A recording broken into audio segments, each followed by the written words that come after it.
Meu nome é Ana Cláudia Quintana Arantes, eu sou médica com formação avançada em cuidados paliativos e pós-graduação em psicologia e intervenções em luto. E hoje a conversa é sobre cuidados paliativos dentro do contexto de um paciente que enfrenta uma doença que ameaça a vida dele, e essa doença é o câncer. Quando a gente fala de cuidado paliativo, a gente tem no senso comum, na opinião pública, na verdade, né, que o cuidado paliativo é de você desistir. Falar de cuidado paliativo é falar de morte, e não uma morte que vai vir para todos nós, é uma morte que vai acontecer daqui a pouco. Então você pensa, o paciente está em cuidado paliativo, coitado, ele está morrendo. A grande maioria das pessoas, quando enfrenta uma doença como o câncer, vive sofrimento desde o primeiro dia. Tem pessoas que chegam nesse diagnóstico por causa de um check-up, vai fazer uns exames de rotina no médico e aí, num dos exames, surpreende uma lesão, essa lesão recebe uma biópsia, essa biópsia traz um resultado que é câncer. E aí, a partir desse momento, tudo se torna um grande sofrimento. No começo, basicamente, feito de medo. Tem algumas pessoas, talvez eu estou sendo um pouco otimista, talvez muitas pessoas no nosso país que têm o diagnóstico do câncer porque estão sofrendo muito, geralmente por dor. Elas começam a ter dor, vai procurar assistência. Tem pessoas que têm muita dificuldade em chegar nessa assistência, porque a gente vive num país muito desigual em relação a esse acesso. Mas quando consegue chegar num diagnóstico, esse diagnóstico é câncer, então ela já sofreu muito até o diagnóstico. Tem pessoas que começam a sofrer a partir do diagnóstico. Mas já deu para perceber, pela quantidade de vezes que eu falei sofrer e sofrimento, que é nítida a importância de aliviar esse sofrimento. É óbvia a importância de você recomendar o alívio desse sofrimento quando você tem um diagnóstico de câncer. E essa é a verdade sobre cuidado paliativo dentro do contexto da oncologia. Nós já temos recomendações baseadas em evidências. A medicina de boa qualidade é uma medicina baseada em evidência.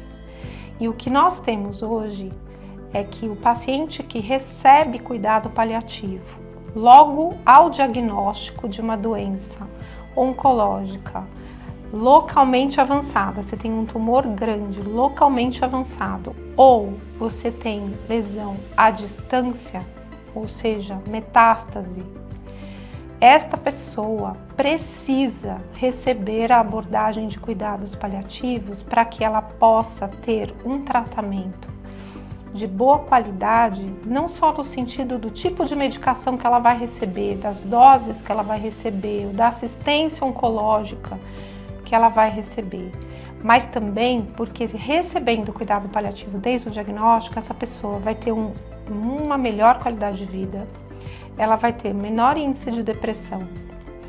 E a gente sabe agora que se a pessoa tiver bom controle dos seus sintomas, né, manifestação de sofrimento físico, seus sintomas físicos, essa pessoa pode viver muitos meses mais do que aquelas pessoas que não receberam cuidado paliativo. Então, ao contrário do que o senso comum imagina, receber cuidados paliativos não significa que você vai morrer rápido, significa que você vai demorar mais para morrer, e essa demora não vai ser preenchida por um sofrimento insuportável, que você vai se arrastando até o dia da sua morte. Você vai chegar no dia da sua morte pedindo pelo amor de Deus para morrer, porque é tanto sofrimento que você pede para morrer porque você não aguenta mais. A pessoa que recebe cuidado paliativo, ela também vai morrer, mas ela não vai implorar pela morte, porque ela vai estar vivendo uma vida de muito boa qualidade, dentro dos limites que aquele corpo dela oferece. A reserva funcional de uma pessoa que recebe cuidado paliativo é maior do que aquela que não recebe. O que é reserva? É aquilo que você tem poupado para poder ser capaz de atravessar uma distância maior de adversidades. Então, se você tem reserva, você consegue sustentar o tratamento com quimioterapia, passar pelo tratamento de radioterapia, passar por uma cirurgia e ter uma boa recuperação, você consegue ficar mais tempo na sua casa do que dentro do hospital, porque você vai estar com seus sintomas controlados, com medicações que, obviamente, são muito mais eficientes se indicadas no momento certo e não tardiamente, porque quando você está com uma dor insuportável, aí a necessidade de medicação é muito maior, as medicações são muito mais potentes do que quando você está começando um processo de desconforto. Uma vez estabelecida a boa prática em relação aos cuidados com alívio do sofrimento, entende-se que todos os pacientes merecem receber. O que a gente tem de problema em relação a isso? Não dá para mudar essa cultura do abandono que está relacionado com cuidado paliativo do dia para a noite. Nós precisamos reconstruir essa consciência, porque o que a gente tem agora é uma consciência de abandono. Então você vai parar tudo, você vai desistir do tratamento, você vai suspender tudo, você não vai mais encontrar seu oncologista, você não vai mais fazer exame, você não vai mais para o hospital e você vai morrer. Isso é o que está na cabeça das pessoas. Essa cultura está errada. Nós precisamos mudar isso. O paciente que recebe cuidado paliativo, ele tem um desafio junto da família dele. Tem situações muito impensáveis que a gente vai viver como paliativista, que é receber o paciente oncológico no consultório, que ele vem escondido da família e do médico, porque ele quer conversar com o paliativista, mas ele tentou tocar nesse assunto com a família, ou com o médico, ou com alguém da equipe de saúde, e todo mundo disse, não, ainda não é hora, imagina, pensar nisso, como assim? Mas você tá bem, você tá fazendo tratamento, para de pensar bobagem. Só que o paciente hoje está exposto a informações legítimas sobre o que é cuidado paliativo. Nós temos hoje redes sociais, nós temos YouTube, nós temos livros. Eu escrevi já 5 livros, sendo 3 deles abordando o fim de vida. Está disponível. As pessoas que não querem saber, elas podem se esconder do tema, vendar os olhos, tampar os ouvidos. A informação está disponível. Quem não quer saber sobre isso, não escreve lá "A morte é o dia que vale a pena viver" no Google, e aí vai aparecer uma resposta. Quando esse paciente tem acesso à informação e ele descobre que aquela dor que ele está sentindo é esperada, porque ele tem lesões ósseas, ele tem lesões em órgãos, em locais que causam dor, é esperado ter dor, mas não é normal. E viver com uma dor intensa, é só você pensar, todo mundo aqui um dia já teve uma dor intensa. Essa dor mais intensa que você viveu pode ter sido uma cólica de rim, de pedra no rim, pode ser uma cólica menstrual terrível, pode ser uma enxaqueca, você pode ter tido uma fratura. Pensa na pior dor que você já sentiu. Agora, imagina você ter que viver com essa dor nessa intensidade insuportável que você se lembra que teve meses, noites inteiras, dias inteiros. E você buscar por ajuda e alguém dizer para você que é normal e que você não pode tomar remédio, senão você vai ficar viciado. E aí você fica meses com essa dor insuportável. Pensa essa insuportável que você conhece, porque cada um de nós tem a sua dor insuportável. As dores não são comparáveis. Pedra no rim é pior do que cólica menstrual, enxaqueca é pior do que fratura. Não tem uma dor comparável com a outra, exceto se ela aconteceu no seu corpo.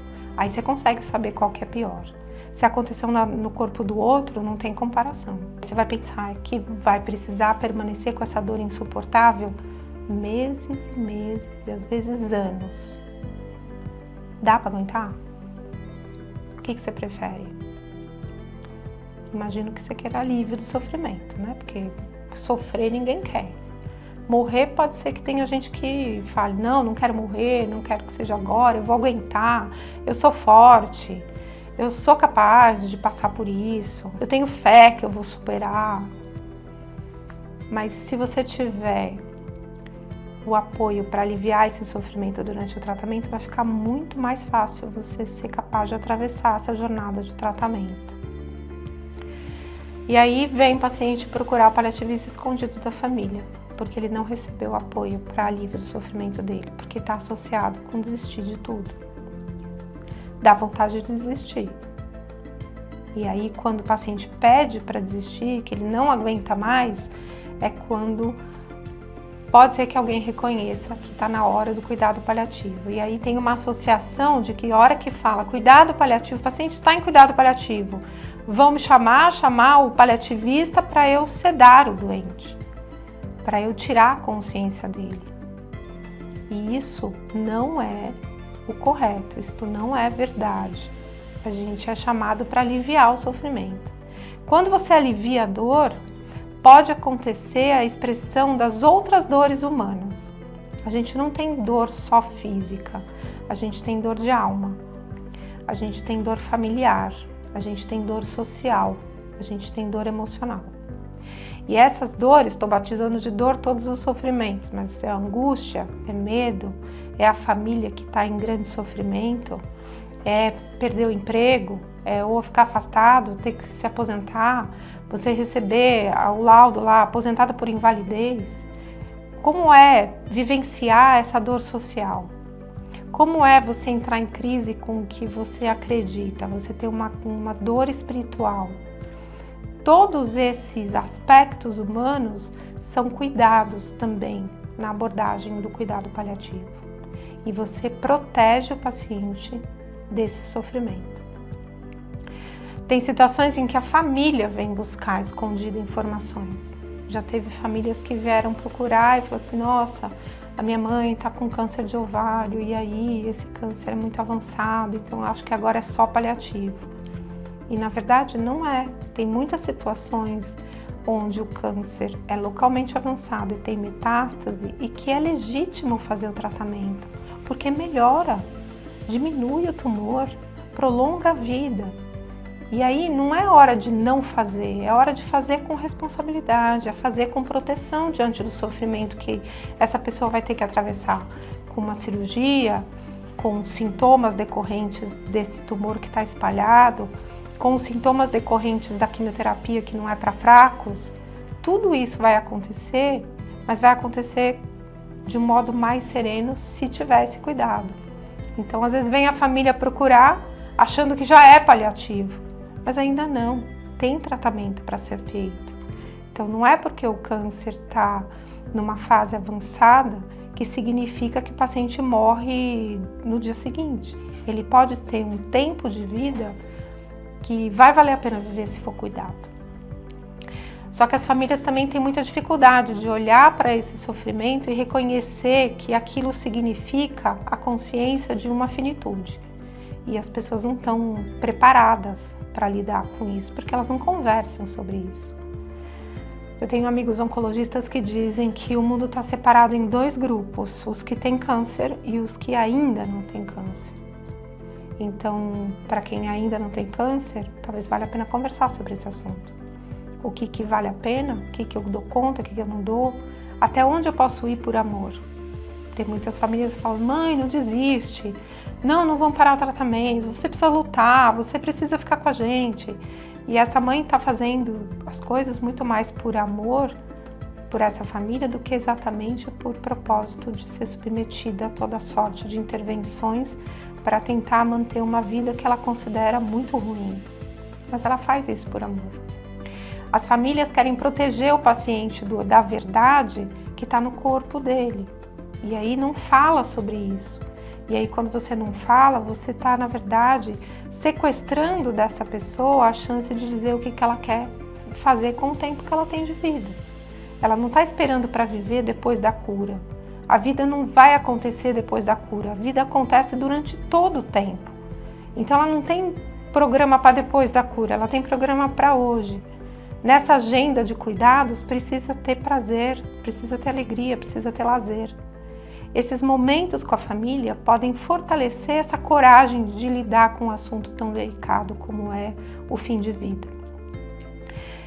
E aí a gente passa para um outro espaço que é, talvez, na minha opinião, o maior desafio que a gente tem nesse mundo do cuidado paliativo.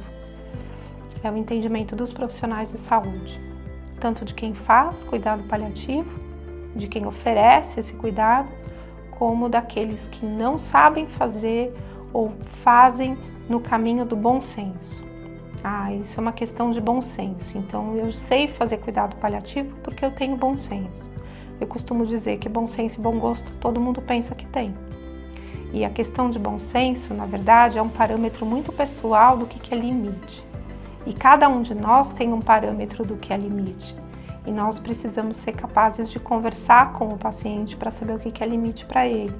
E o que faz ele sentir que tem condição de superar esse limite, colocar um pouquinho mais adiante esse limite. Quando você observa o comportamento dos profissionais de saúde, você percebe que também eles são habitados pelo preconceito. Eles também pensam que falar sobre cuidado paliativo é dizer, olha, o que eu sei não é suficiente para curar você ou para controlar sua doença. Então, a gente só pode fazer agora, eu costumo falar, agora é só cuidado paliativo. Só que o cuidado paliativo não é a arte de tirar, é a arte de ampliar cuidado. Porque, como eu disse há pouco, você vai cuidar da parte física também, mas você vai ter a parte emocional, a social, a familiar e espiritual. Então, você amplia cuidados, você não diminui. E você pode manter esse cuidado junto com o tratamento do câncer. Não atrapalha, de modo algum. Muitas vezes eu tenho que escolher medicamentos dentro do cuidado paliativo porque o paciente está fazendo um tratamento oncológico que tem uma série de restrições sobre alguns medicamentos para alívio de sintomas. Mas quando eu trabalho junto com o oncologista, essa interação acontece de modo muito favorável, porque a gente conversa e a gente quer chegar no mesmo lugar, numa vida que vale a pena viver. Ele, o oncologista, quer chegar lá através do controle da doença e eu quero chegar lá através do controle do sofrimento. A gente não se atrapalha. O desafio para o paliativista é se reconhecer como um instrumento do cuidado e não o dono do cuidado. Eu sempre me apresento, quando o oncologista me indica, eu me apresento como parte da equipe dele. Ele não está transferindo a responsabilidade do cuidado para as minhas mãos ou para a minha sabedoria. Ele está partilhando o cuidado junto comigo. Então eu faço parte da equipe do oncologista, porque ele chegou primeiro na história. Quando nós trabalhamos em parceria, o cuidado frutifica de uma forma muito bonita, porque se eu faço parte da equipe, eu honro a indicação desse oncologista. Então, se todo oncologista tivesse um paliativista para chamar de seu, talvez ele tivesse muito menos dedicação de tempo para controlar os sintomas e poderia ficar muito mais tempo focado realmente no controle da doença, nessa sabedoria da medicina que é tão particular, tão primorosa que é a oncologia. Ele teria muito mais tempo e o paliativista se ocupa de controlar os sintomas. Quando controla os sintomas, esse paciente fica muito melhor clinicamente e aí ele consegue fazer tratamento oncológico por mais tempo e tolera doses mais potentes de tratamento. Então, se pudéssemos ter um momento nesse mundo da oncologia onde o paliativista fizesse parte da mesa de discussão clínica junto com o paciente e junto com a família, então você tem uma mesa de discussão onde você tem um paciente, você tem a família, alguém representando a família dele, o paliativista ou a equipe de cuidado paliativo e a equipe oncológica. Seria um modo absurdamente potente de colocar a medicina baseada em evidências, repousando sobre a humanidade que a gente merece ter com os nossos pacientes. A última parte do processo da vida humana ela não acontece nesse período final que termina com a morte. A última parte da vida humana acontece na realidade onde essa vida não está mais presente, que é o luto. Essa parte onde você não está mais presente, onde a família é que vai vivenciar esse processo de luto, ela é uma condição que recebe muita força quando o cuidado paliativo aconteceu. durante esse período de tratamento do câncer. Por quê? Quando essa pessoa está em tratamento, ela tem muitos períodos de reflexão, de introspecção sobre tá valendo a pena ou não tá valendo a pena. Porque, como eu disse, quando você não está com esse sofrimento amparado, as coisas são muito insuportáveis. Quando o paciente recebe o cuidado paliativo ao longo desse processo de diagnóstico e morte, diagnóstico, tratamento e morte, a família tem absoluta segurança de que realmente tudo foi feito. O fazer tudo por uma pessoa que a gente ama não é o tudo do corpo dela, de você encher de tubos, encher de monitores e colocar 5.000 substâncias dentro desse corpo para esse corpo poder reagir. Isso não é o tudo. Isso é uma parte muito complexa, mas não é o tudo. Quando recebe cuidado paliativo, realmente tudo foi feito, incluindo a escuta. Quando você ouviu o que a pessoa queria ou ela não queria e você respeitou. O processo de luto, ele é muito mais protegido de pensamentos invasores, do tipo, ai, e se eu tivesse feito isso? E se eu tivesse feito aquilo? E se eu tivesse deixado? E se eu tivesse poupado? E se? Esses se são lanças, são espadas que vão entrando no coração da pessoa que está em luto. E é uma espada cheia de, eu falo que é uma espada cheia de entranhas, assim, que vai rodando e você vai sofrendo cada vez mais. Quando tem esse cuidado e a pessoa tem seu último suspiro junto da família, ou ao menos com a certeza de que não há nenhum sofrimento desnecessário acontecendo, essa família tem processo de luto com tristeza? É óbvio que sim. A gente não vai conseguir tirar a tristeza desse processo de luto, mas você vai conduzir esse processo de luto por um lugar que traz para essa família a certeza de que tudo que era para ser dito foi dito, tudo que foi para ser demonstrado de amor foi demonstrado e tudo que havia de sofrimento foi aliviado. E isso ajuda demais nesse espaço que ninguém quer viver, mas a gente vai viver, que é o tempo de viver essa ausência da pessoa que a gente ama. E essa pessoa morreu de câncer, mas ela morreu cuidada. E isso ajuda muito a gente nesse tempo final aí dessa etapa da vida humana. Uma frase que está no filme Patch Adams, que diz assim: ao cuidar de uma doença, você pode ganhar ou perder, mas ao cuidar de uma pessoa, você sempre ganha.